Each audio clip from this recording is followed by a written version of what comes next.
once again we're going to look at another Olympic sport themed Mastertronic game, and this time we're going to take a look at Bump Set Spike, which is a volleyball simulator. So here's the packaging, and as you can see it's got some people playing volleyball on it, as you might expect. It says Bump Set Spike Doubles Volleyball, and it is an Entertainment USA release. This is one of the ones that does mention that it's a Mastertronic branding, if you like. And on the spine, an American themed sort of spine for one of these Entertainment USA ones, and it says Bump Set Spike on it again. And no screenshots on the back, but it does have this little blurb about the game competing in a thrilling volleyball simulation. Inside of the inlay there are some screenshots. Looks to be some beach volleyball there, and then also at the bottom some indoor volleyball as well, so there may be some options there. And inside we've got the usual aim of the game, how to control the ball and the players, difficulty levels, loading instructions, the usual stuff. The font size on this, by the way, is ridiculous, it's tiny. And we've also got Italian and various other language instructions, but it is absolutely minute. Just for comparison, that's the end of my finger. Look at the size of that font, unbelievable. Anyway, that's it, that's the inside of the packaging. Nothing much to remark on there. Here's the instantly forgettable loading screen for the game, which just has some text saying what the game is.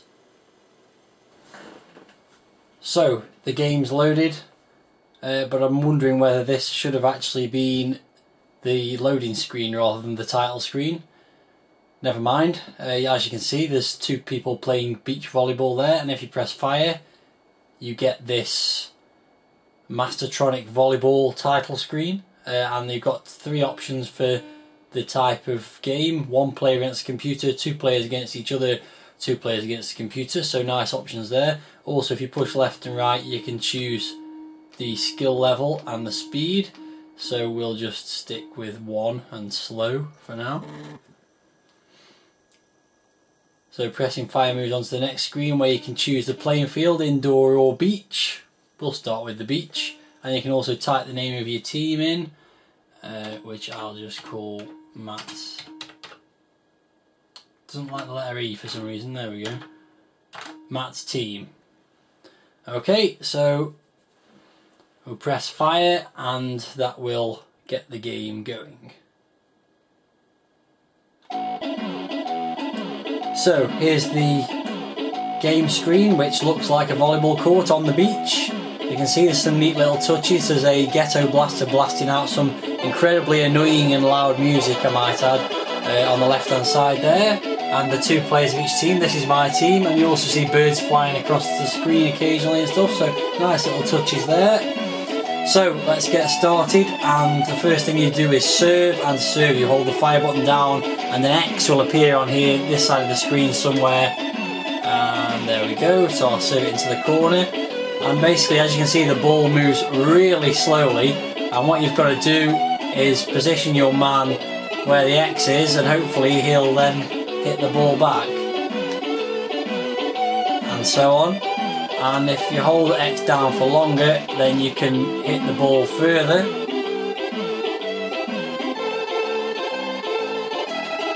As you can see, it's a bit of a 1 versus 1 going on at the moment. We will try and involve the other players, and I think that's going to hit the net. So they get the first point while they get the service now. So you can see they'll serve to me, and you can see the X appears on the screen for where you've got to position yourself to hit it back. And I missed. Oh, there's a speedboat going across the back of the screen now, water skiing. You can switch between your two players by pressing the fire button briefly.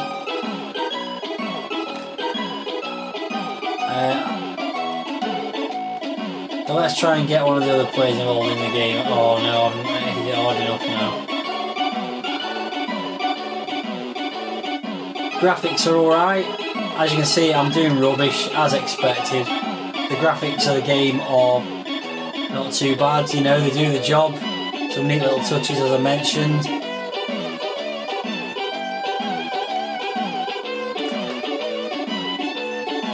It sounds very loud and annoying, as I also mentioned. Right, let's try and set my other guy up here. See if I can do... Oh no, now I've just pitched the ball out of the court, basically. So trying to set up your other man to do something is virtually impossible, because there's no control over where the ball goes. Once you hold the fire button down, if you power it up too much, it's tough, basically.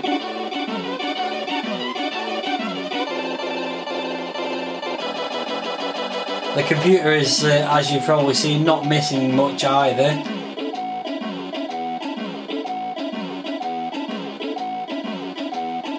As is predictable. Also, the computer doesn't seem to ever pitch it up to their other player. They just go for the simple options. Right, so here I'm going to try and change the play a bit. Oh, there we go, I bumped it over there a little bit. Still didn't get me anywhere, because now the other guy's come into action. You get the feeling you could be here all day just pitching it backwards and forwards to one another until you miss. Oh, now I've missed again. Positioning yourself's rather tricky as well. And frankly, I'm bored already because the game moves too slowly and it seems impossible to win a point against the computer.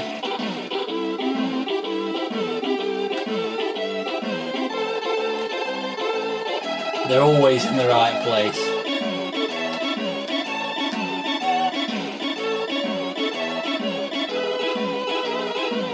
I was just in the right place and I don't understand it.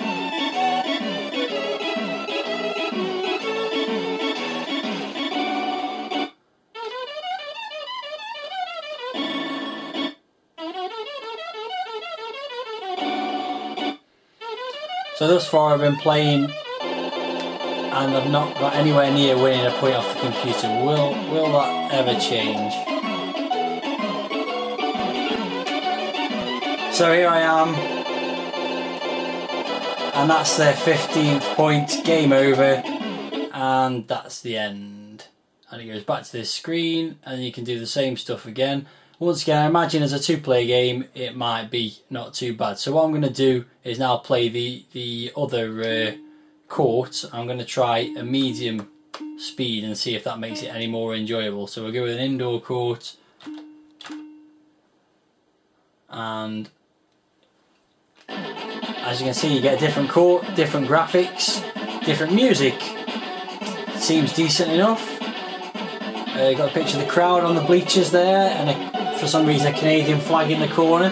Don't really know why. So let's give it a go and see if it's any easier than the beach stuff.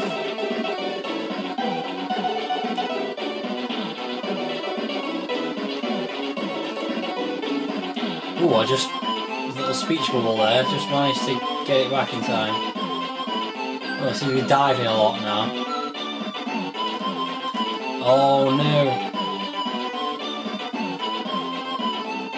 Well, it doesn't seem much faster as my first observation. It seems to be exactly the same.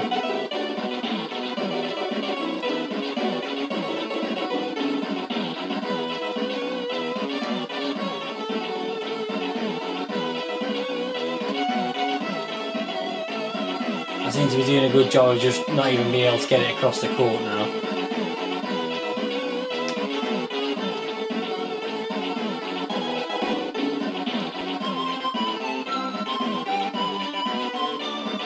I was in the right position then and it still didn't let me hit it.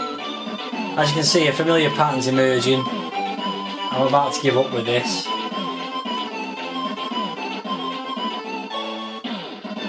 The music again is quite loud and annoying. Not too bad again, but it's just not worth playing the game because it's impossible to beat the computer. I'm already finding with these sports games, I suspect there'll be a lot more fun with someone to play against.